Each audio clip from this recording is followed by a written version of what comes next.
Hello, hello, hello, and welcome to the Analytic Podcast. Today, I'm super excited to have Colin Day on the podcast. Colin is a project manager for the Institute for the Built Environment. As a PM, Colin's focus is on civic resilience as well as district and city scale sustainability solutions. He's a graduate of the Masters in Landscape Architecture program at Colorado State University, with a focus on redesigning environmentally compromised landscapes for educational and community uses. In this conversation with Colin, we discuss urban development, how entrepreneurs can help in urban development, how to influence government and civic entities, how to grow and market a community advocacy organization, and we also take a brief foray into the challenges surrounding affordable housing. If you've ever wondered how designers think about the urban environment, i.e. where you and I live most likely, and how you as an entrepreneur or marketer might play a part in developing and designing that, then this podcast is for you. Without further ado, here's my interview with Colin Day. This is Tyler, and you are listening to the Analytic Podcast.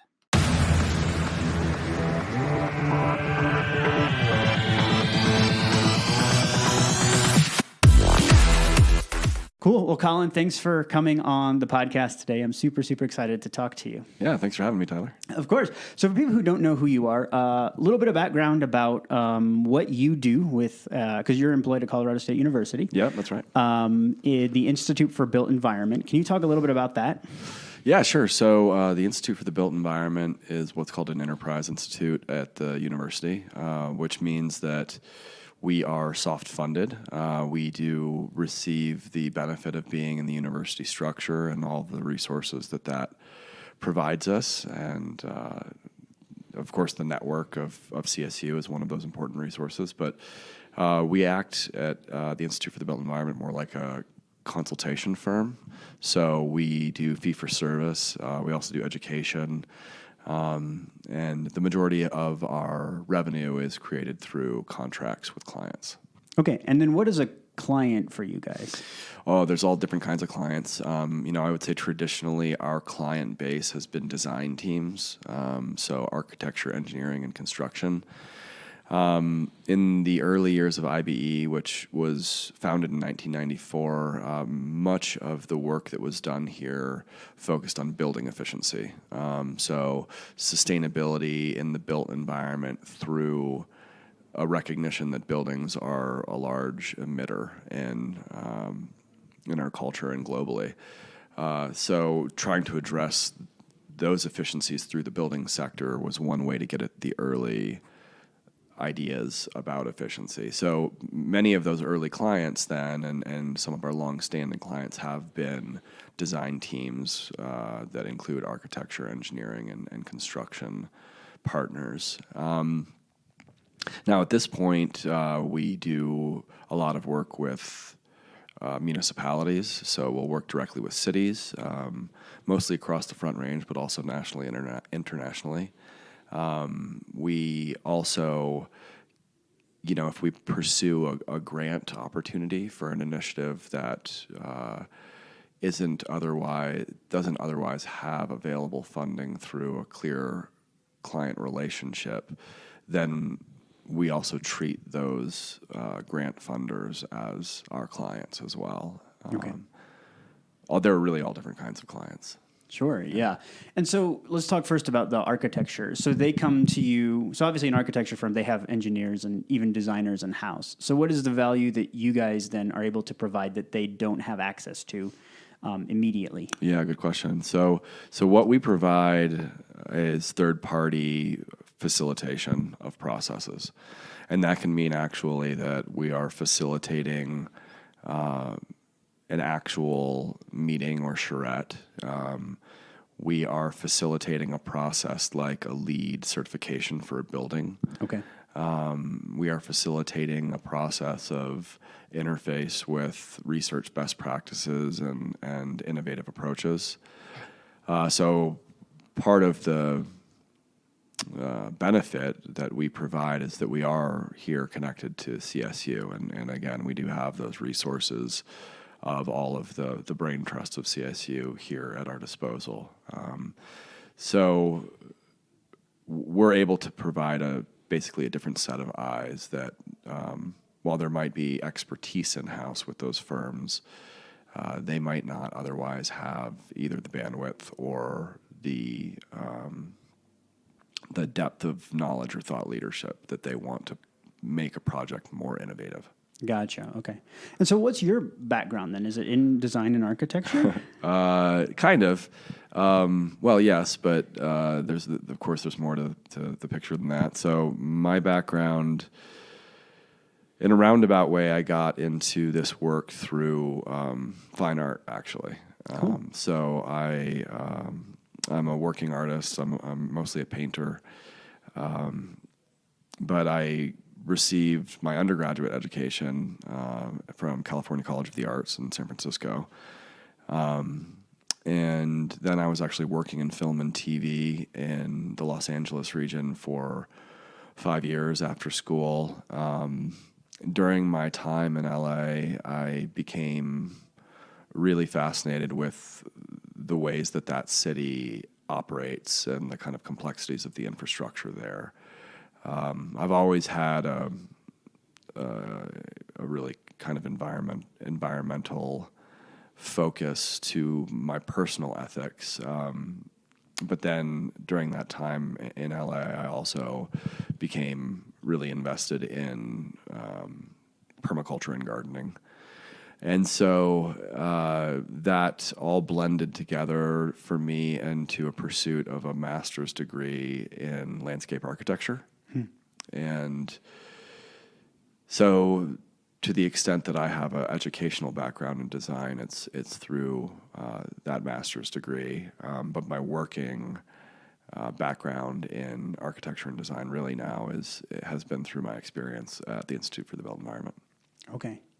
So art, painting, through gardening, through landscape, Yep. now here. Yep. That's a fantastic path. Yeah, thanks. It's surprising. It's always, it's full of surprises, and I can only just assume that it's going to lead me to something else.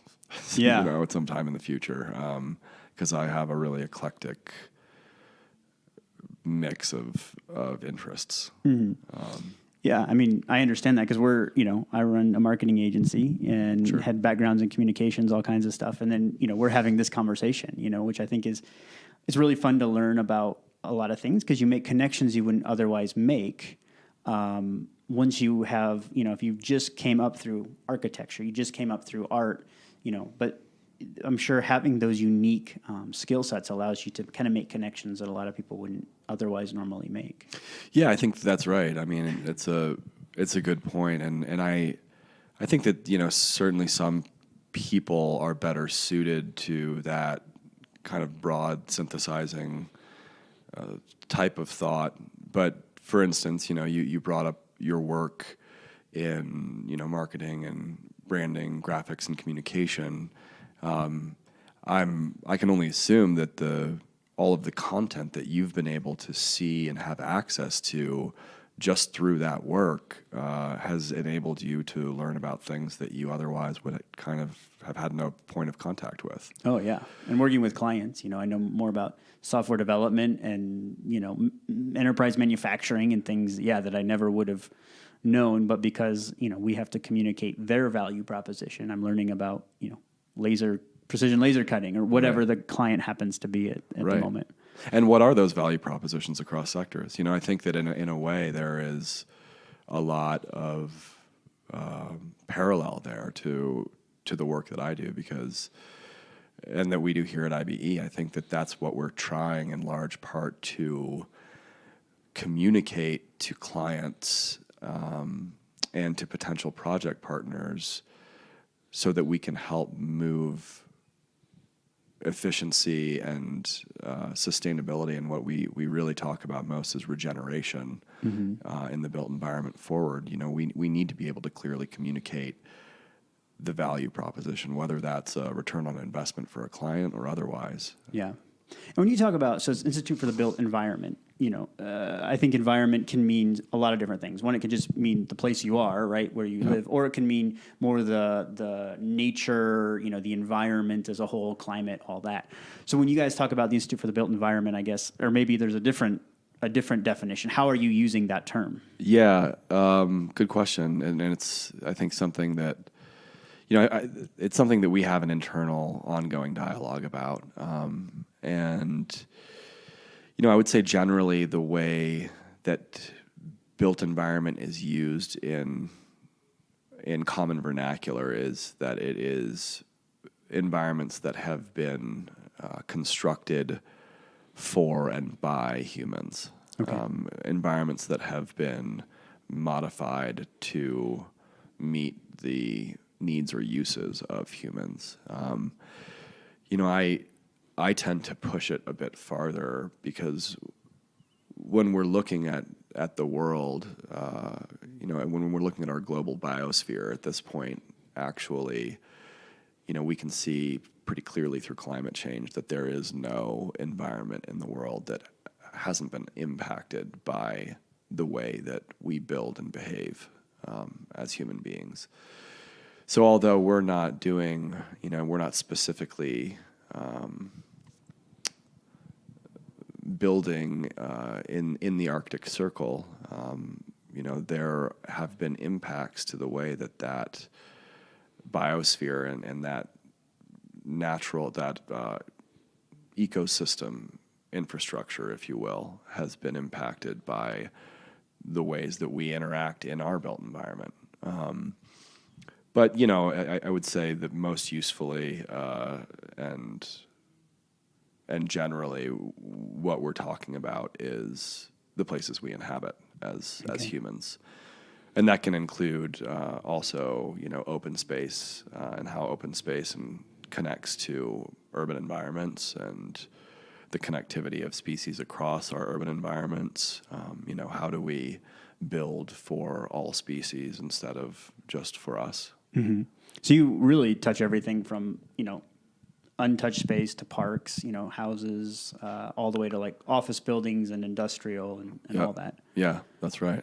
Yeah. Do you have most of your clients, do they fall in a bucket, broadly speaking? I mean, is it commercial properties? Is it parks? Is it, you talked about municipalities. Mm-hmm. I guess, do you have a specialty or at least something that pops up more frequently?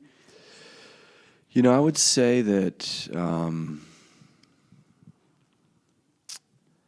over time, I would venture that most of it has been for commercial mixed use, multifamily housing, or governmental buildings. So generally not single family structures. Certainly we've done a lot of work with and for CSU, and so those are, in some ways those have a commercial quality to them, but those would be more of an institutional sector of building. Mm-hmm. But yes, buildings for certain over the long haul. That's really been our bread and butter as an organization. Very cool. Yeah. And then we originally got connected via Urban Lab. The Urban Lab, yeah, that's right. Yeah, we were involved with the very first or maybe second version of the website, but it's 3-4 years ago now. Yep. So can you talk a little bit about Urban Lab? Because it's an initiative that you guys have going on, but for people who haven't heard of it, what is the Urban Lab here at CSU? Yeah, so the Urban Lab has now a 6 or 7 year history here in Fort Collins. It happens to be housed and managed here at the Institute for the Built Environment, and I have had the opportunity and pleasure to coordinate that. But actually, it came out of an initiative through University Connections, and so University CITY has been over time a way to build initiatives that have a collaborative function between the university and the city. the Urban Lab actually had its genesis in what was called the Infill and Redevelopment Subcommittee of the university, which is not sexy at all. But it was originally looking at how, specifically on the Mason corridor in Fort Collins, before we had our bus rapid transit, before we had our railroad upgrades on that street, how infill and redevelopment could spur that corridor to becoming what it actually has ultimately become. And so the focus was quite narrow at the beginning. But ultimately what kind of rose to the surface was a long-term collaboration between CSU, the city of Fort Collins, and the Fort Collins Downtown Development Authority. Mm-hmm. And at this point, the Downtown Development Authority and IBE at CSU, that's the Institute for the Built Environment, are the main contributors and participants in this effort. It's grown organically to include a lot of different types of professors over time from CSU who have expertise in design and design thinking. A lot of really fascinating citizens of Fort Collins who are just interested in having a conversation about what our public spaces are and could be. Mm-hmm. And there have been a lot of great contributors over the past 7 years that have been from different departments at the city of Fort Collins. So we have great relationships with the city, with the Downtown Development Authority, with CSU, and really with the public as well. So to say that it's an initiative of ours, it is, but it's also a shared initiative, and it just so happens to be that we house it here, we meet here. You know, I'm the de facto coordinator of it, et cetera.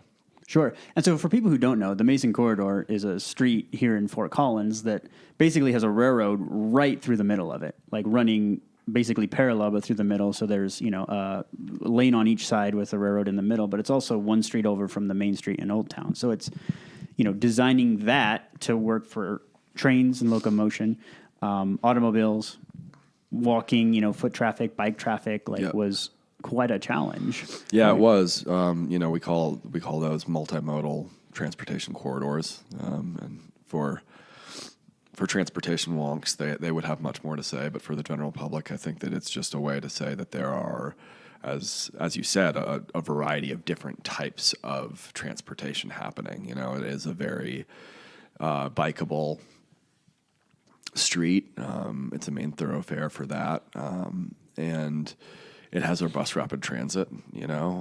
So the way that it has blossomed and evolved is pretty cool.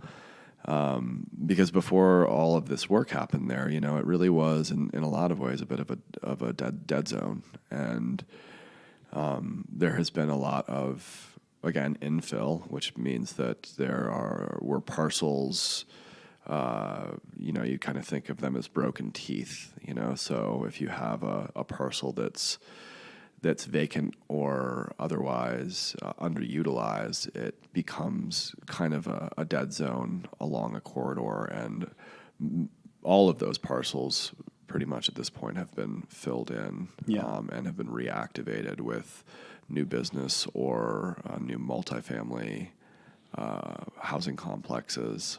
Yeah, I guess as someone who lives here in a non-technical sense, I would consider that area quite a booming area now. Yeah, for sure. There's coffee shops and retail shops and restaurants all along it, which is kind of bizarre because in most cities you don't see that close to a railroad track, literally 15 feet, less than 15 feet from a railroad track, through a main road. Pretty cool to sit on a restaurant patio and watch 15 minutes of graffiti pass on a heavy freight line. Yeah, I always joke there's a coffee shop there called Everyday Joe's, and I used to sit in there and do work from time to time. And it's like that scene from Inception, where the train just comes right through the middle of the street, and you're just like, what's going? Like if you're not paying attention, suddenly there's just a train outside the window. It's very bizarre, but very cool way to utilize that space. And when we're right here on this corridor, so where we're sitting recording this podcast, we might have the benefit of hearing that in the background. But it's funny for me. I work right on the railroad. I live 2 blocks off of it. And then when visitors come and we have those moments like at a coffee shop or at a restaurant, they just say, like, is this not weird to you? What's going on? Yeah. So I just don't even notice it anymore. Yeah, for sure. So then with Urban Lab, so obviously it's this initiative that you said is housed here, but involved with a city. So what... I guess maybe defining what does it do, or how do ideas or discussions in the Urban Lab translate into concrete being poured in the street? Like, what does that journey look like, and how does Urban Lab help facilitate that? That's a great question, and something that we're trying to, and we have always been trying to figure out ourselves.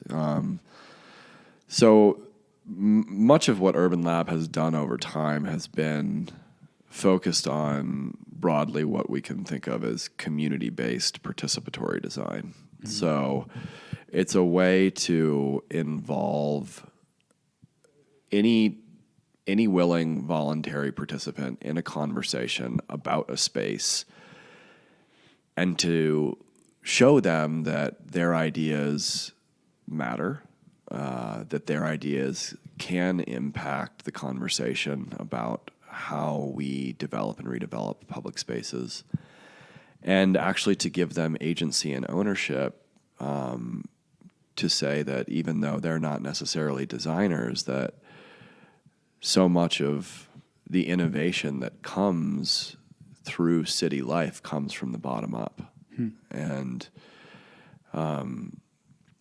getting wacky ideas that we source from public input events to a point where the concrete can actually be poured is very complicated. But fortunately, we, through our partnerships with the city and the Downtown Development Authority, through their participation, we're able to use the channels that they already have well established to do some of that work. And so unfortunately, we haven't had too many built projects. A notable one that we can point to is Colorado's first outdoor perennial living wall, which was designed. Actually, the genesis of it was as a design competition for students in the landscape architecture program here at CSU.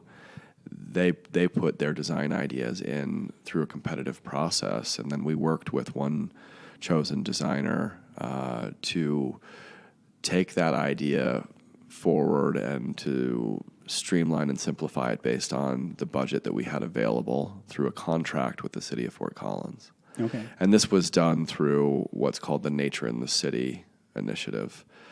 So that initiative aims to increase biodiversity impact in the city for increased livability and urban ecology.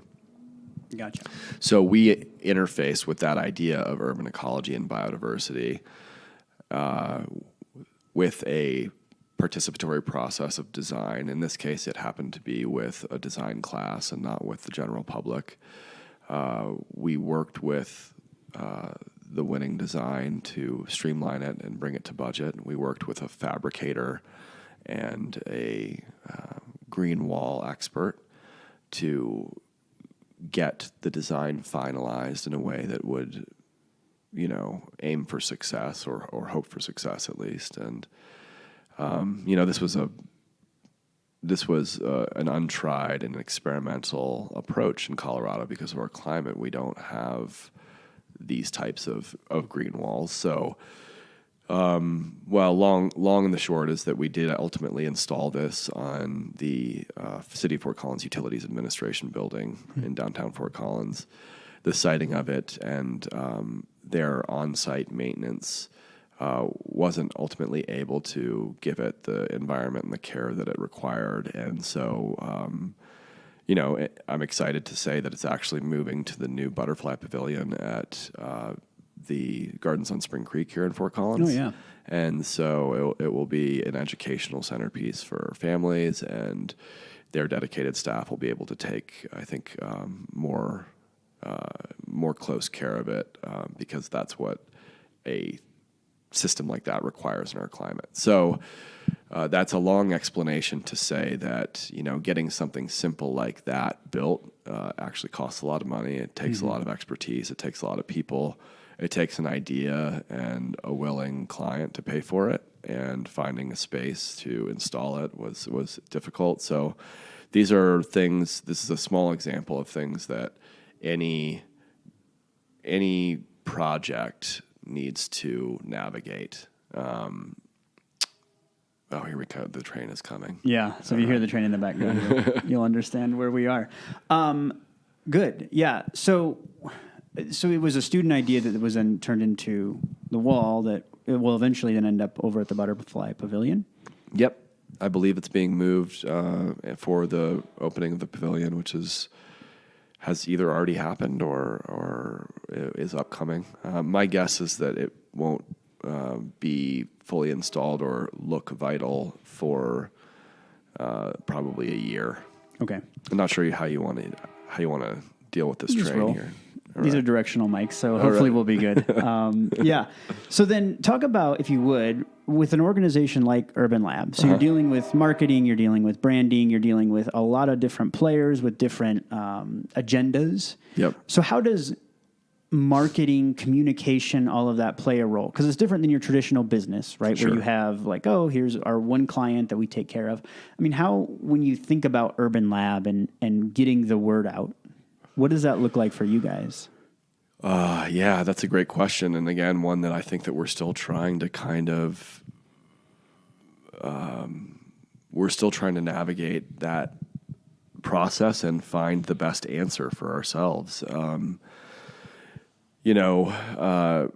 It's difficult to describe what it is that Urban Lab does. And as you pointed out, it's different than a traditional business. It's not like we have a distinct product that we're offering. What we're offering is an experience and a process that elevates or maybe even makes more common the conversation about design of public space. And so when I think about it, the product is actually the collaborative experience of considering why our public spaces matter and what we can do to have them better and more equitably serve our populations in our cities. How can they catalyze new activity or development in places that are underutilized? Mm-hmm. We variously kind of think about processes like tactical urbanism or creative placemaking, which, for me and the work that I do is really common vocabulary, but for a lot of people that is, it's like speaking Greek to them. Yeah, so, I don't know if I've ever heard those exact words in the same order, like as someone who isn't part of that world. Right, exactly. So that's what it becomes important to clearly communicate the product offering. And, in spite of the good work, for instance, that you did with us on our website, I think we still have had confusion about how to describe what it is that we're doing. Mm-hmm. And, that's part of, I think, the identity of a young organization or a young initiative is to kind of narrowing in on that. It's not like we have a widget that we manufacture that we can sell to, a company that makes another thing with our widget. Mm-hmm.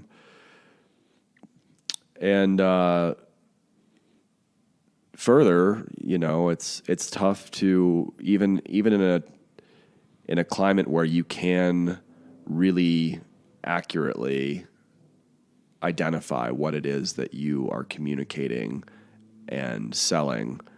Right now, the work in the built environment, work in sustainability,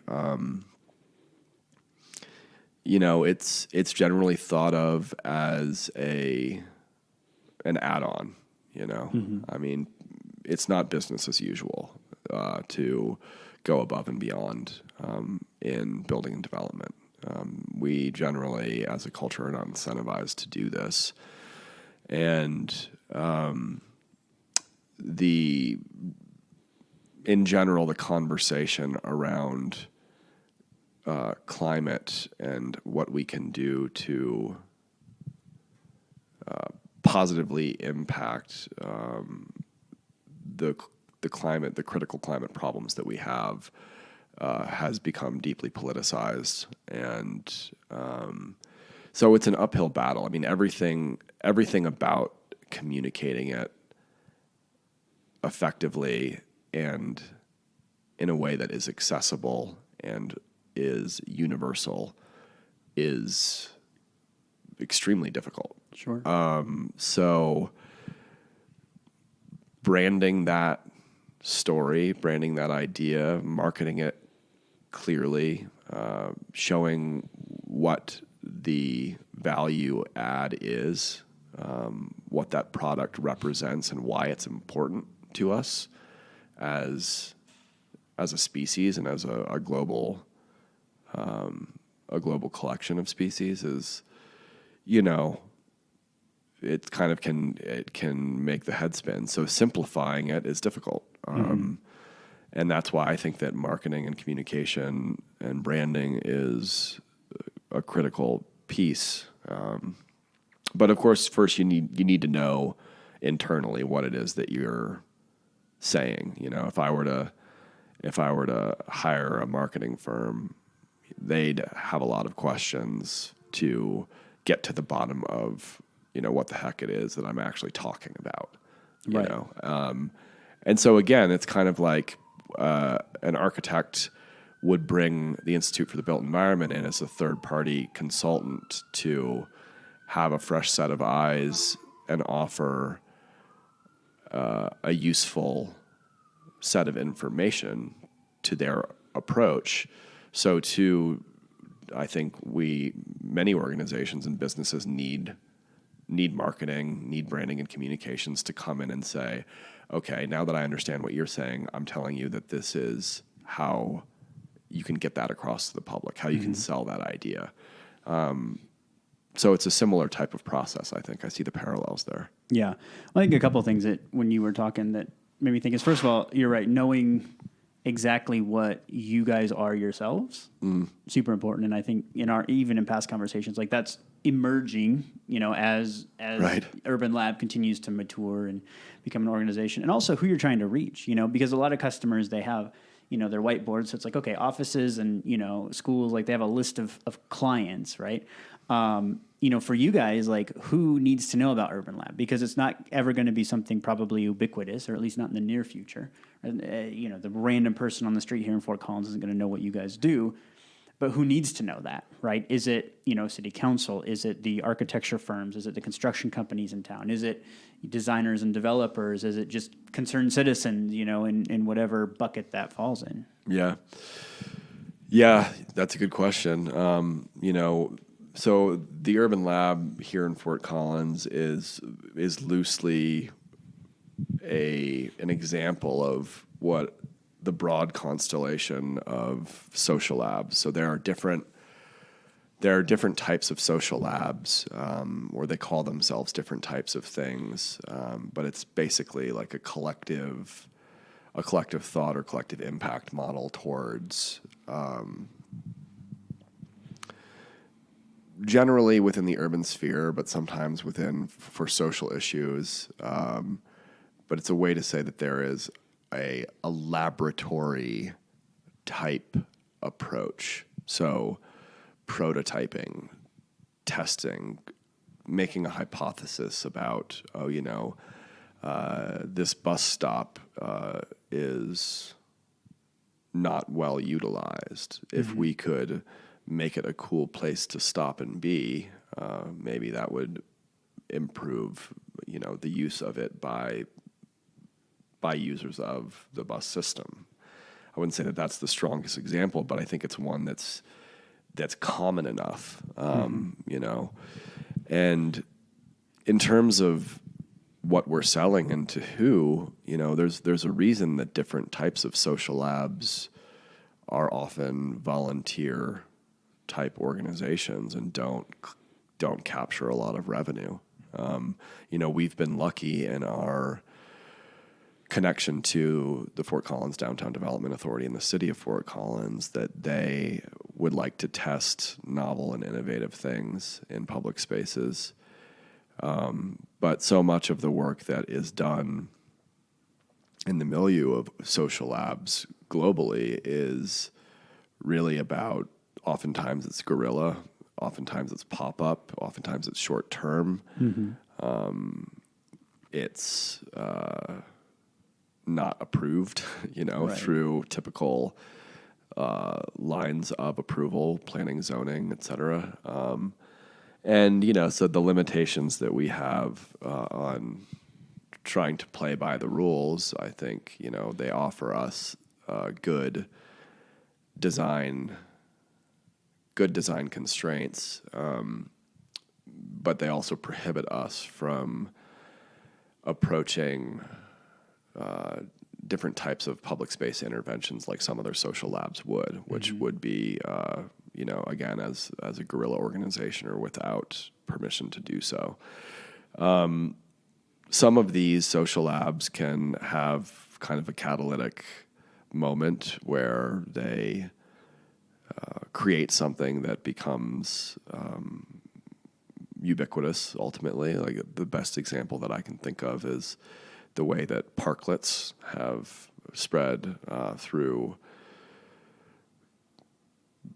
first North American cities and now globally through what was originally called Parking Day. This came out of a firm in San Francisco.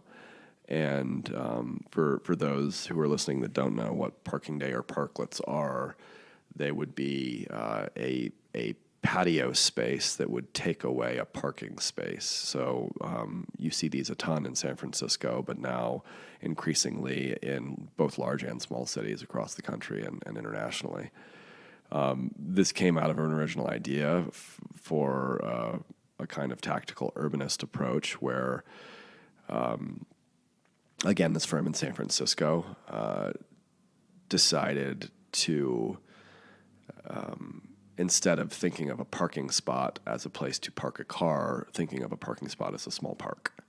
And they actually would set up a small park in a parking spot and just feed the meter and just sit there on AstroTurf and some lawn chairs and feed the meter. And this created so much attention that this firm, which is now called Rebar, has been able to stand up as a design firm when originally what they were doing was tactical urbanist and kind of guerrilla approaches. And one of these technologies, the parklet, has now spread because of it. So I'd like to also get your opinion. I mean, one of the things that is a constant conversation, and maybe, there's like an official opinion with IBE, or I think maybe I just love your own opinion as well. One of the things we're dealing with both in Fort Collins, Colorado in general, and nationally is affordable housing, right? Sure, Like houses, absolutely. As more people move out here, it becomes more expensive. Have you guys, either as an organization or, like I said, within yourself, your own opinions, do you have solutions for this? I mean, is this something that you guys are thinking deeply about at this point? Yeah, well, I mean, I'd say that there are other people certainly who are thinking more deeply about it, who understand the complexities of affordable housing processes and how organizations who are specifically focused on affordable housing can navigate the market in such a way that it creates an opportunity for that organization as a development firm. So, for instance, here locally in Fort Collins, we have what's called the Fort Collins Housing Catalyst. That's our main affordable housing developer here in town. Now, they are developers, and So they have to navigate their own portfolios and bottom lines in such a way that their business is sound and stable. We do have, of course, at the federal level, HUD, and HUD acts to help to subsidize certain local or regional approaches to affordable housing. But the bottom line is, in our economy, the way that it's set up is that developers are not incentivized ultimately to create these products. They're incentivized by their own usually profit-driven motives, and because of that, we get buildings that are of low quality. The materials that they're made from are extractive and non-renewable. So oftentimes they don't perform well, and they are market rate. And in a community like this, that is very inaccessible to a lot of people. Mm-hmm.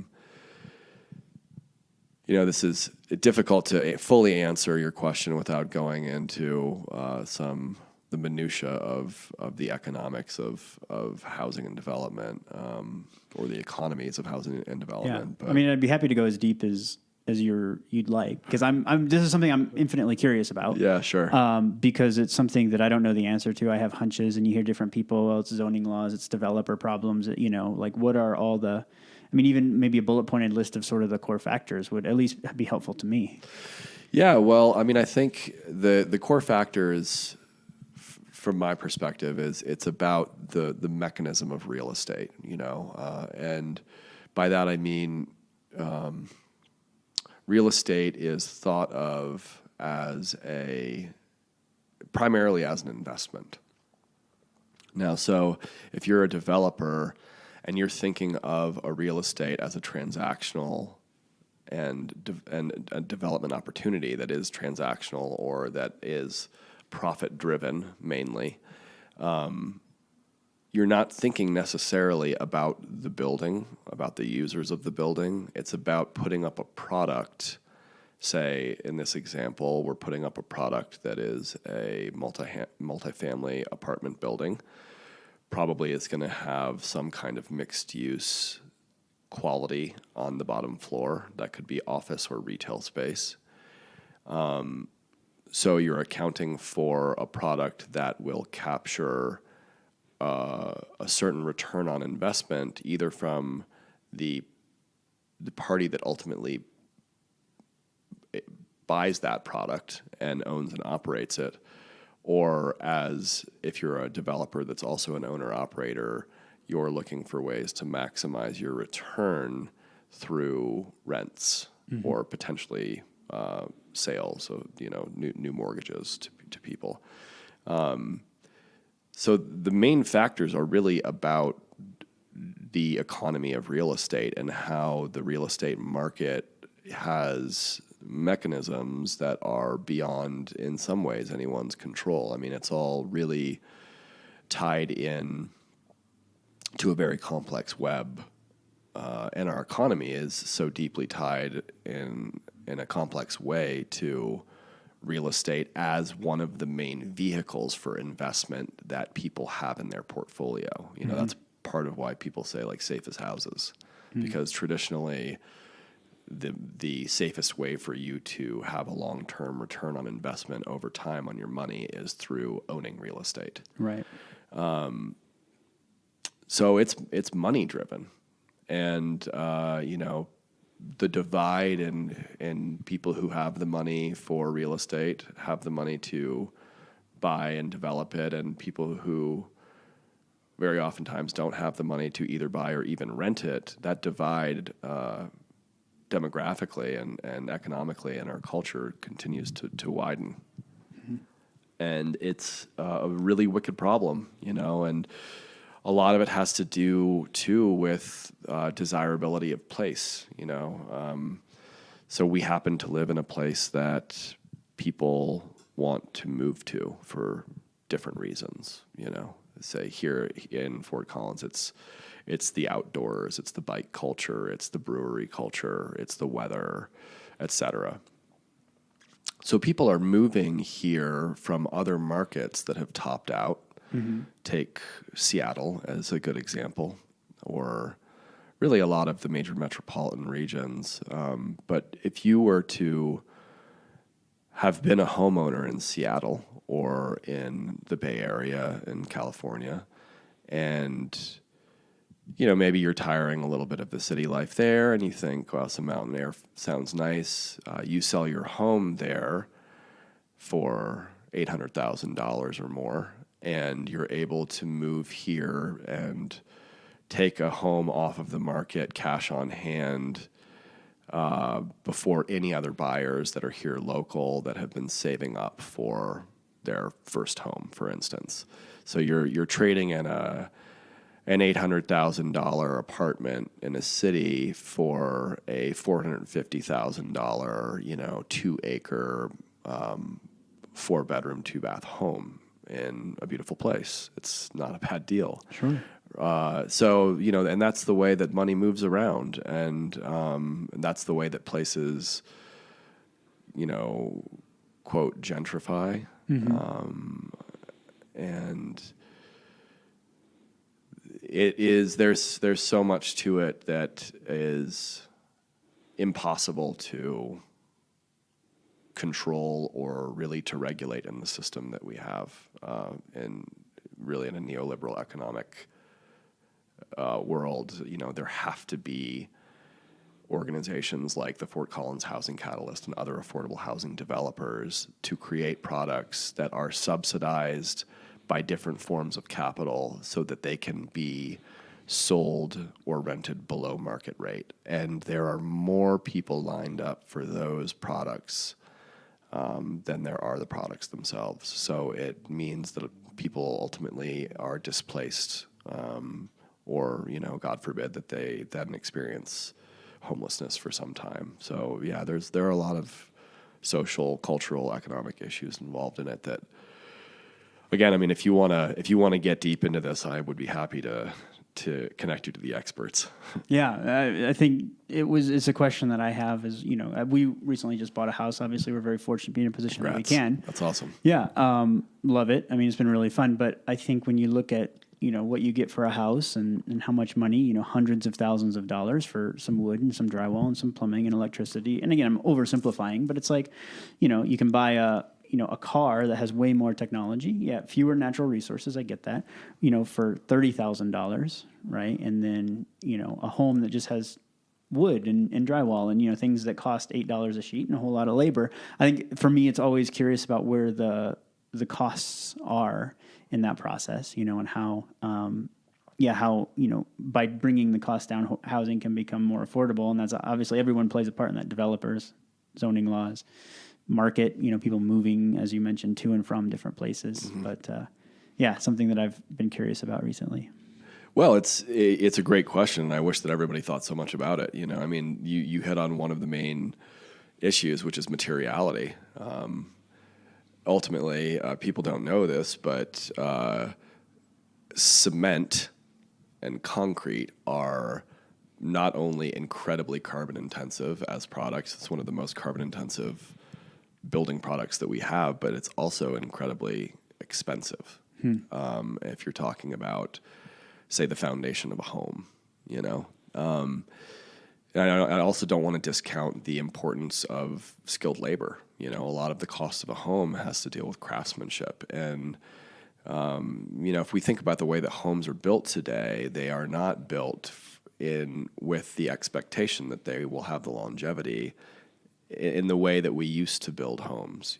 For instance, the place that I live in I rent a place that was built in 1890, and true brick, true cut lumber, and it's still standing. It by and large, it actually hasn't really had that many issues over time. I know because I've talked a great deal with the owner of this property.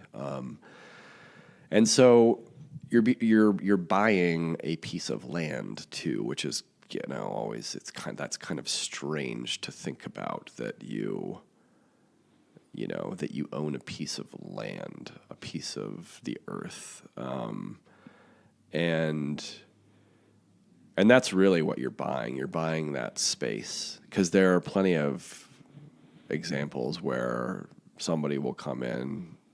We can return to our earlier example. Somebody comes in from another major metropolitan area. They've got $800,000 to $1 million on hand.